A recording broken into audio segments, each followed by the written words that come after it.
Well, by the time you get over COVID, what's happening? Well, there's a war in Ukraine, and that's going to lead to nuclear weapons. But before you get over that, of course, there's a hurricane, and there's the fires in Maui, and there's a constant tearing open of these wounds all over us that makes it very difficult, because how can you possibly believe in the future?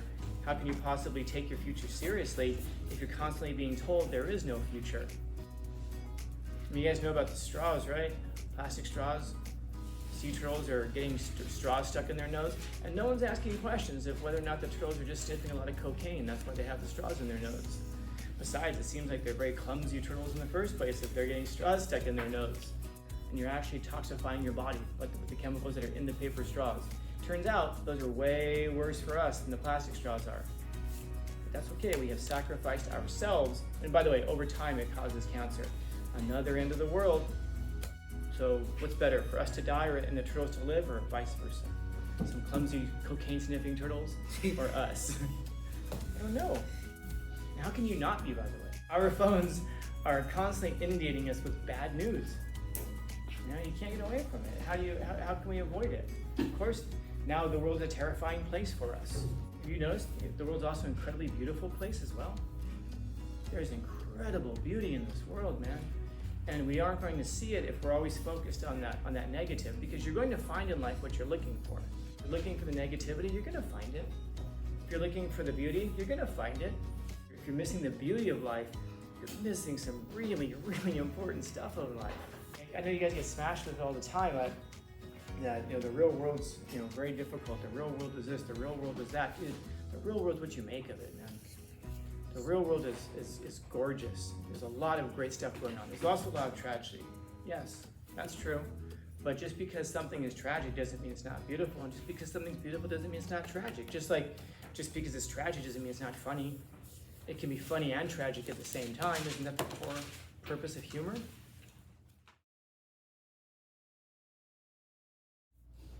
Oh, so if that person would grow up to be like that, like a bad character and all, he would he used his conscience would react to it, thinking it's just normal. The way it is.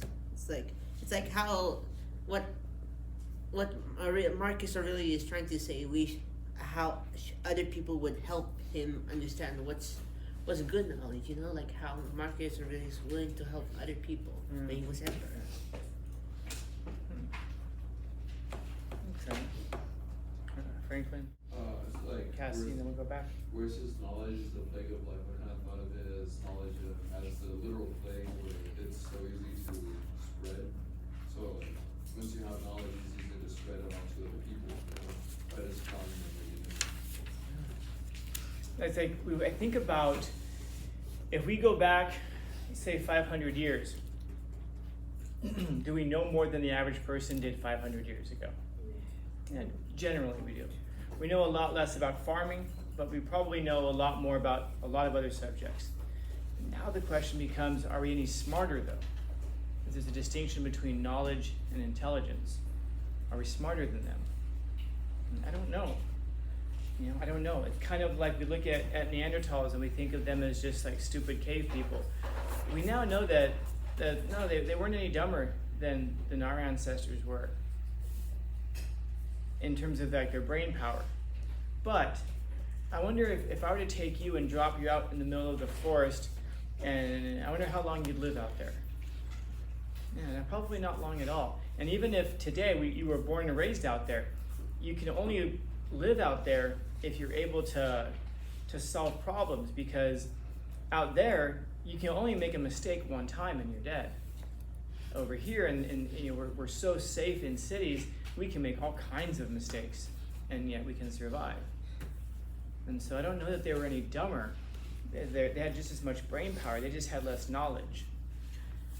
And so it kind of gets us stuck in this question about a distinction between knowledge and intelligence. And eventually, self-awareness. Because if you have knowledge and awareness and intelligence, that's what we're terrified of with regards to AI. Yeah.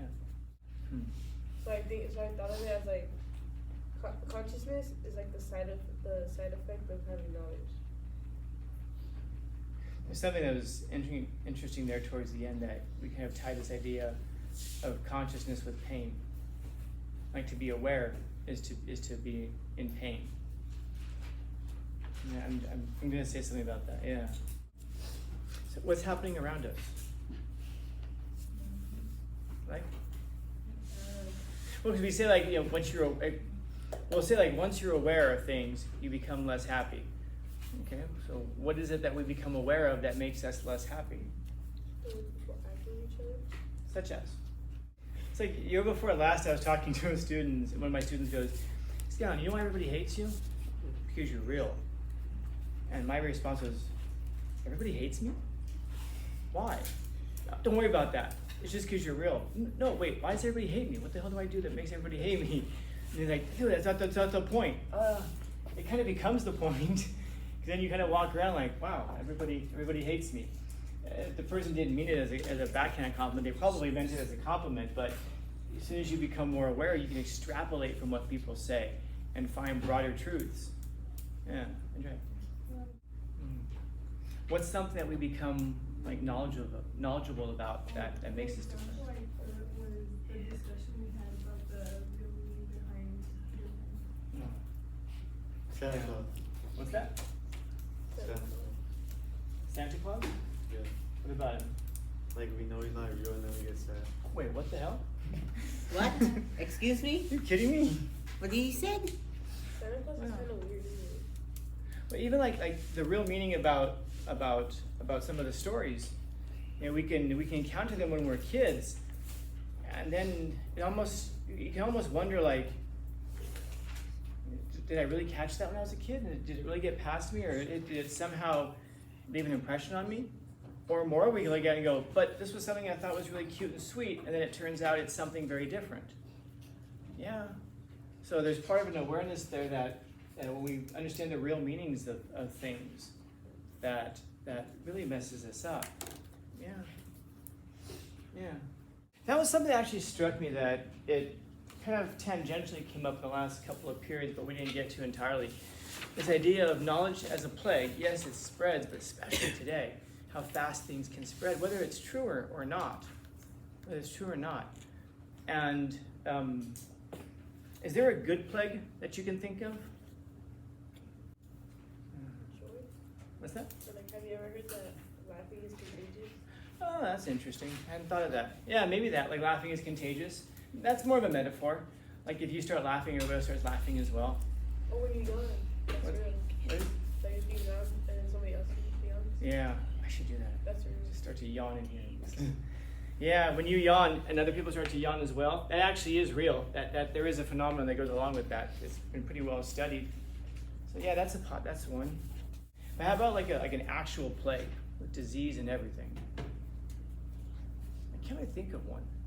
So we don't usually use plague in a positive way. We can use contagious in a positive way, like happiness is contagious, joy is contagious, yawning is contagious.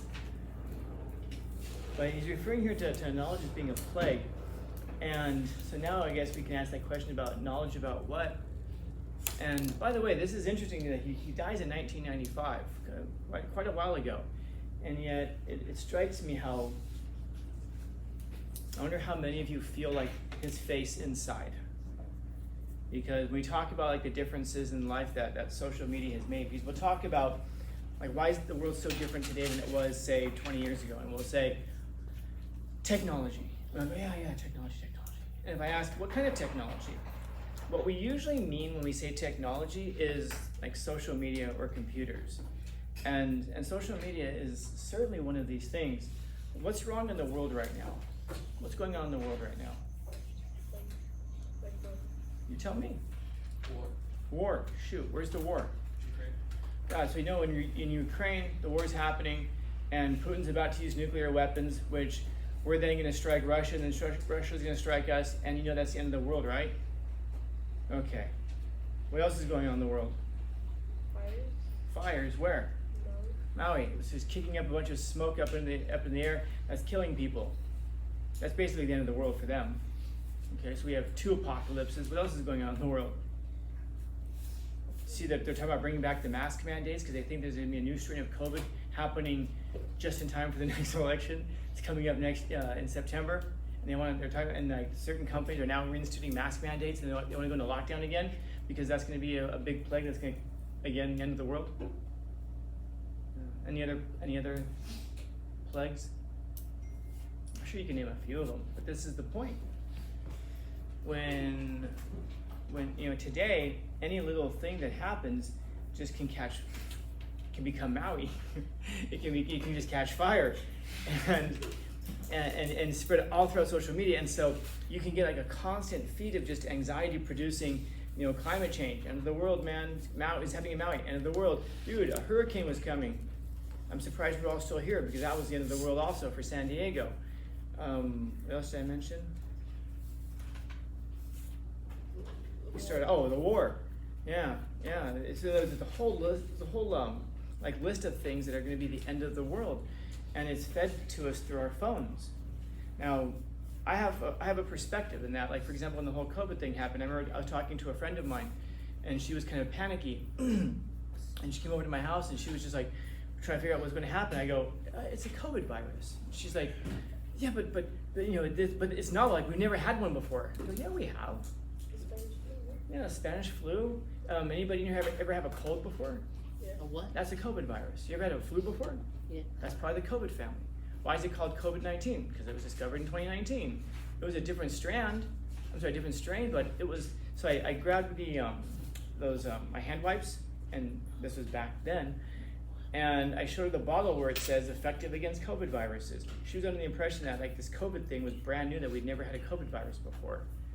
And so she like, wait, so this is just another strand of stuff that we've dealt with before? Yes, of course it is. And I told her, oh, that's right. This is your first rodeo. It's not my first rodeo. I've had lots of end of the worlds in my lifetime. So right now we have climate change. When I was in high school, we had global warming. But global warming came after when I was a little kid, and I remember watching on television how there was an ice age coming. So it was actually global freezing that was going to kill us. But before that, but between the global freezing and the global warming, there were killer bees that were coming up from Africa and making their way up to North America, and were going to kill us all. There were movies about killer bees. And then again, then there was that, and then of course there was the fall of the Soviet Union, which of course was going to lead to global war. I grew up with a lot of end of the worlds, man. I've seen the end of the world many times. So when COVID comes around, I'm like, another end of the world, huh? The world, as far as I know, it's still here. Unless, otherwise, this is a really strange conversation that we're having. The end of the world is always happening. It's always nigh. And if it's your first one and you get overwhelmed by it, which is what like COVID was, and like with Ukraine, I kept hearing about how the nuclear weapons were going to be deployed, and I was just like, no, and probably not the end of the world. But this is one of the areas in which knowledge can be a plague. It can spread throughout us, and it's like an open wound. How do you close it up?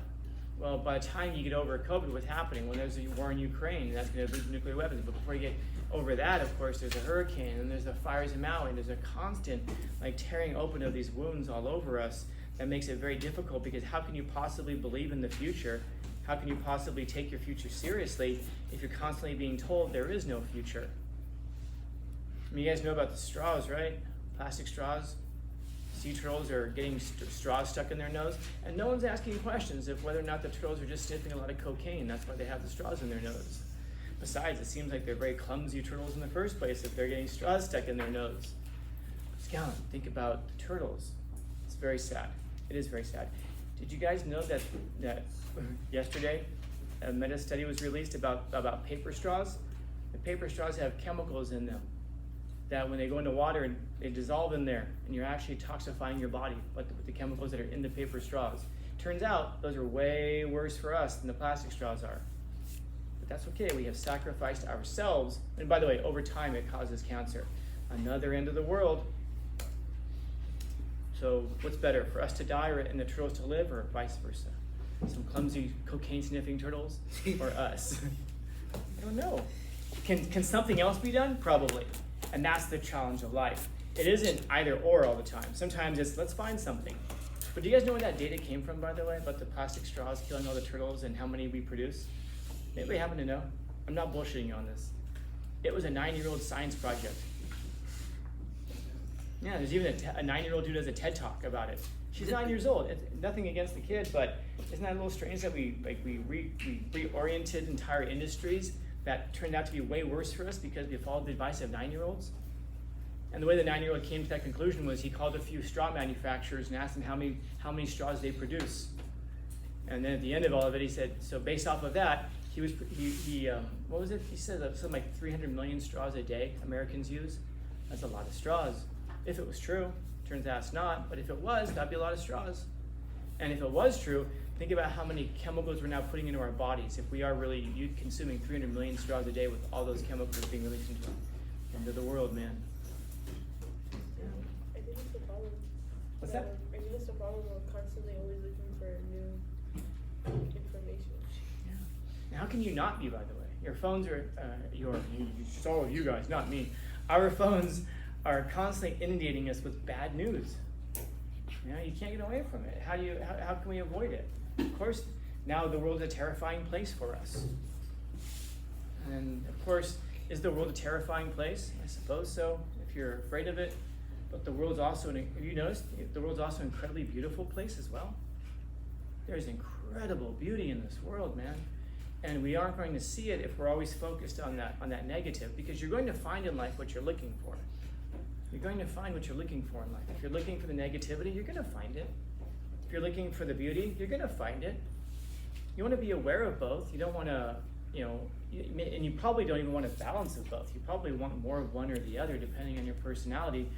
But man, if you're ignoring some of the tragedies of life, then you're missing some important stuff. But man, if you're missing the beauty of life, you're missing some really, really important stuff of life. It's like, I know you guys get smashed with it all the time, but that the real world's very difficult. The real world is this. The real world is that, dude. The real world's what you make of it, man. The real world is gorgeous. There's a lot of great stuff going on. There's also a lot of tragedy. Yes, that's true. But just because something is tragic doesn't mean it's not beautiful, and just because something's beautiful doesn't mean it's not tragic. Just because it's tragic doesn't mean it's not funny. It can be funny and tragic at the same time. Isn't that the core purpose of humor? I just find that people who don't laugh are miserable. People who don't find beauty are just as miserable, if not worse off, because you're denying something that's true about the world, which is that there is beauty in it. And you don't have to look far for it. You just have to be open to seeing it.